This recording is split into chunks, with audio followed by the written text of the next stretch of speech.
Whoopi Goldberg was on A View checking these Gen Z workers. Let me share with y'all. Make sure y'all hit a like for the algorithm, subscribe to the channel, and turn on your notifications. Apparently, millennials and Gen Z have a much different view of the American dream than past generations. Data shows that soaring inflation, student debt, and limited room for advancement in the workplace has made them feel that milestones like affording a home, starting a family, excelling within the corporate structure are out of reach. Does every generation feel this way at some point? I say yes. What do you think?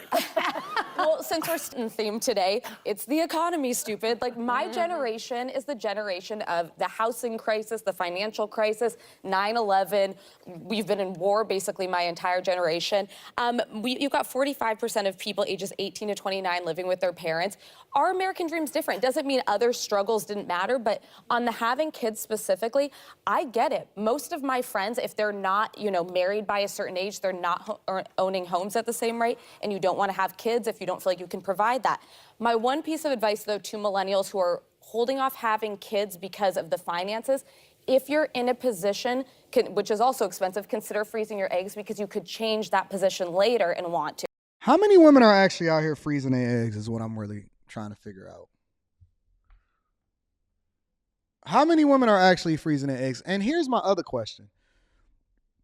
Why is the American dream of yesteryear? Why is the American dream of yesteryear the same as the dream of today? We're supposed to learn from our mistakes and make some adjustments. Why are we still doing the same thing that we did in yesteryear? I've learned from some of the things that my parents said and did and got. I'm going to read those super chats shortly. I've learned from a lot of the things that my parents said and did. And it largely came off of new information and understanding how to do things differently. I never wanted to finance a home for 30 years. I never wanted to finance a home for 30 years. I didn't want to live in the suburbs. When we lived in a city and then we moved out to the suburbs and then I decided that I wanted to get back into the city, that was always my dream. I remember the HOA fee. Like, there's a lot of things, only having one child. It's a lot of people that when we were coming up, grandmama and grandpapa and mama and daddy, they had 15 children. My grandmother had 13, on my mother's side alone, had 13 children. I don't want to live that life. I know people that don't even want children and they decide that they just want to kind of live the nomad life. They want to live, work, and play in all the same area. They want to keep all of their money for themselves. I don't have no problem with that. Why are people today, the Gen Zers, even the millennials, still using the same standards of yesteryear to determine how they are supposed to go ahead and live their life? We supposed to learn and evolve and then live differently based off of new information. I don't get that. I don't understand that. But no, it's hard. It is a very real struggle out there. I think it's refreshing to see people enter parenthood so soberly, because I think for generations since the beginning of time, people get married, they just have babies because they're supposed to, and this is what we do. And then you see people like gay couples who fight so hard just to love a baby. Every conversation, they always throw that in there. Every conversation is always an agenda. Every conversation, they always got to advocate for something that we didn't even ask them to talk about. We talking about having a hard time with adjusting to what we identified as the American dream from yesteryear.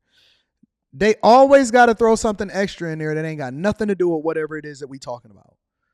What do gay couples wanting to have a baby and being so sober as to the realities of the world have to do with anything? As a matter of fact, I read a stat the other day, and I don't know how true it is, but I read a stat the other day that basically said gay couples are, no, it didn't say gay couples. It said lesbians. Lesbians specifically have a divorce rate of roughly 75%. Now, when we take that into consideration, should they also be raising children, considering that children raised out of a two-parent household are much less likely to be successful, much more likely to go to jail, much more likely to need therapy, much more likely to be interdependent on somebody else in order for them to feel good about themselves. Should that be a thing? Right? Like, let's throw the whole context in there. But I don't even know why they got to add this in there in the first place. It doesn't make any sense. And every day people are having kids that some are beaten and like not taken care of. And so to have a generation that says, I don't know if I can give them the life they deserve, I don't know if I'm capable of being a whole person and doing this, I say bravo, because it is not a slight undertaking. That was my takeaway. I mean, you know, Who are these women? Do y'all know all these women? The only person that I know here is Whoopi. But let me continue. generation, I mean, you got married, you tried to get a house, and you had kids. And this seems to be very intentional. They're thinking about it. And I agree with you, Those though. millennials are brilliant. Your eggs start turning to dust. Brilliant? That's a stretch. And so you have to be careful. And so if you're a young person and you have any kind of chance of freezing your eggs, which wasn't available to me when I was, you know, your age, I think that you got to at least preserve the opportunity, because you may change your mind. I'm sorry. She said one kid is enough. Yeah, Well, one kid, but you know, one kid is listen, enough. every generation comes and wants to do better than their parents did. Every generation. But I'm sorry, if you only want to work 4 hours, it's going to be harder for you to get a house. Wait a minute. Not her saying the exact same opposite thing of whatever it is that Richard Fain is saying. You telling me that hard work is one of the things that you need to have in addition to the consistency, in addition to the information of what you need to invest in addition to being very, very careful not to have any self-inflicted wounds and debt and all of this stuff. You telling me that hard work is a thing that you're supposed to be getting into? Oh, man, I'm using this. I'm clipping this up right here. This cover photo right here is what I'm going to use to clip this up. Let me rewind it. I got to get the full context of what she's saying. I'm sorry. She said one kid is enough. Yeah, Well, but you know, one kid is listen, enough. every generation comes and wants to do better than their parents did. Every generation. But I'm sorry, if you only want to work 4 hours, it's going to be harder for you to get a house. Oh, and don't mention 4 days. I feel for everybody that feels this, but I'm sorry. We busted our behinds. We had to bust our behinds because we didn't have the Y'all option gave of us going the housing back. crisis, though. Listen, we had all kinds of stuff. No, coming. it's true. But the of one thing I'd say is millennials are statistically Whoopi the is done. first generation that's likely to do worse off than their parents. That's a You know real what? That's what they said to us as well. Every generation is told you're going to do worse than your parents. And you know what? People pick it up and they do what they do, and they raise themselves, and this is what you got to do. It's called being a good citizen. And I 100% agree with her. I 100% agree with it. Hard work, good intention, and consistency beats talent 100% of the time. And what I see today is people are more talented, they faster, they stronger, they have more access than they've ever had before, but they do more complaining than ever. People are better off than they ever have been in history as far as the level of access that they have to information, being able to source resources, jobs. You can literally work more than one job at the same time, depending on what field that you're in. And somebody said Whoopi is a feminist Democrat. Very well so, but that don't mean that you may not necessarily agree with her politics, but that don't mean that you don't agree with her work ethic.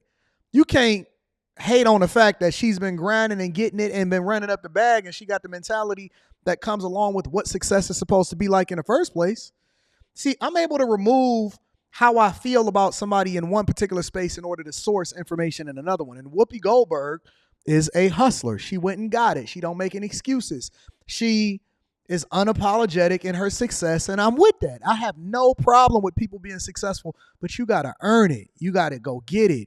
You got to make sure that you're running that bag up. You cannot be over here running in the victim Olympics and then blaming somebody else for your problems, talking about, oh my God, it's inflation. And it's always been inflation since you've been born, since I've been born. And that's not going to stop me from being successful. And I'm not going to depend on anybody else in order to make sure that I'm successful. I'm going to get a mentor. I'm going to put myself in the right group of people. I'm going to network effectively. I'm going to have a work ethic. I'm going to leverage my 24 hours successfully instead of playing video games every day. And I'm going to go and get it. And if you think that somebody is going to hand something to you, if you think that, you know what passive income people that usually get passive income, you know what that usually comes in the form of? For the overwhelming majority of the population, Social Security. They're depending on something that may or may not even be there when they retire. Real talk. Most people do not do the thing that's intentional. They go and get car notes. They get 30-year mortgages where by the time they get done paying for that home, they done paid 2 or 3 times whatever it is that home was worth or what they paid for it, right? The majority of their assets or the majority of their network is tied up in their home. And if they did contribute into their 401k, they continue to pour money into things that do not add value.